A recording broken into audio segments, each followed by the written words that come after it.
Got a question from a viewer asking, how should an investor measure success, let's say over 1 year or 5 years, when they're investing on their own or if they're using a fiduciary? So for simplicity, perhaps a high risk tolerance young investor or a low risk tolerance older investor. What are the right ways to say, I'm doing a good job, my portfolio and my financial plan are coming along nicely, and how do you know when you're behind? Lazetta, how do you answer that question?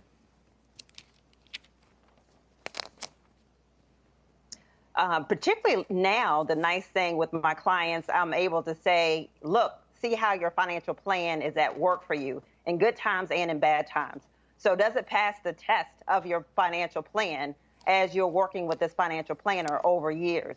The other piece is what are your goals? So if we're measuring kind of what you want to have during retirement, running the projections as well, are you able to set that money aside and stay on track? As an example, whether it be college funds that are invested in a 529 plan or if it's in your retirement account. The key is making sure we're monitoring cash flows, putting into your goals, and then monitoring, checking to see how we're coming along the way. So are you giving people a probability of success in, let's say, percentage terms in order to give them that assurance? And is that helpful to keep them away from looking at day-to-day market fluctuation, for example? Well, that was a lob pass as a financial planner. You know, one of the tools that we like a lot is Monte Carlo simulations, just to kind of give thousands of scenarios of what possibly can happen to give the range of best case, worst case scenario.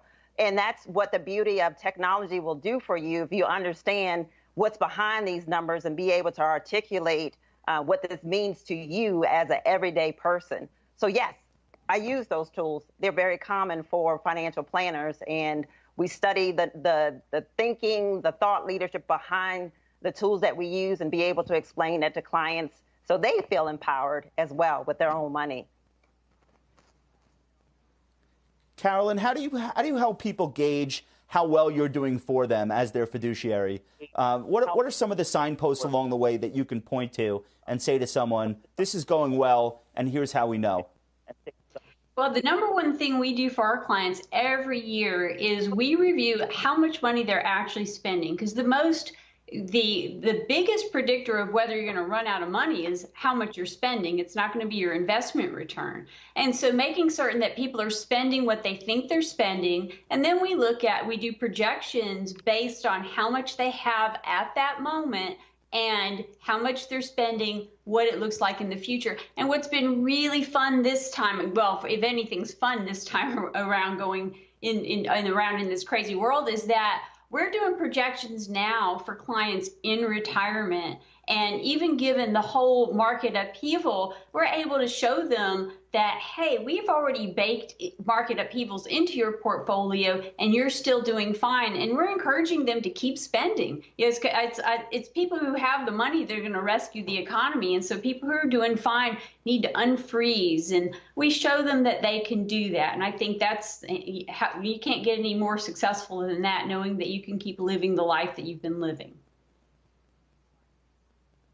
So this is my final question, and this one actually comes directly from me. And it's a question that I'm talking with financial advisors about all over the country. And I'd like to get with both of you on this. And my question is this. Many of our clients understand that none of us can really answer things about when will the economy reopen, when will it get back to normal. We all have guesses, some of them educated.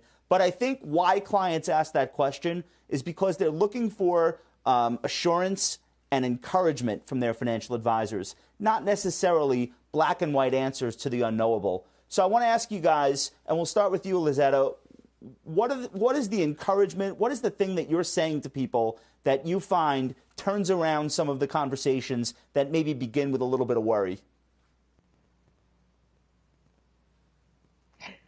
So I show them a slide that pretty much shows, over the say century, 100 years or so, we've had more expansions than we had recessions. That's something to stay positive about. And then also when we're looking at the trajectory, even for the last, 30 years or so, we're seeing an upward trend in the stock market. Now we know past performance, no guarantee of future performance, But history has shown that there has been rebounds. So I keep them focused on, you made it through the 2008 housing crisis. You know, we stayed in, we sought the course. For those who may be closer to retirement, like Carolyn has said often, there may be some, fewer adjustments, but for the most part, we're baking these things in along the way. So thank goodness a lot of our clients have weathered some storms before as well.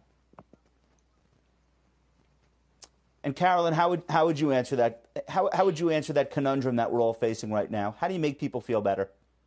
Well, so it's going to sound so depressing what I actually say, but it does make people feel better. First off, we do make sure that they know that they're okay, which we've just talked about. But I say from the Hindu god Shiva, from all destruction may great things be reborn. And there's so much craziness that's happened in the world, and it's shown all the problems within the system. So now we can go forward and we can fix those problems. We can create a stronger community, stronger country, and a stronger economy. So they seem very excited about what the future holds.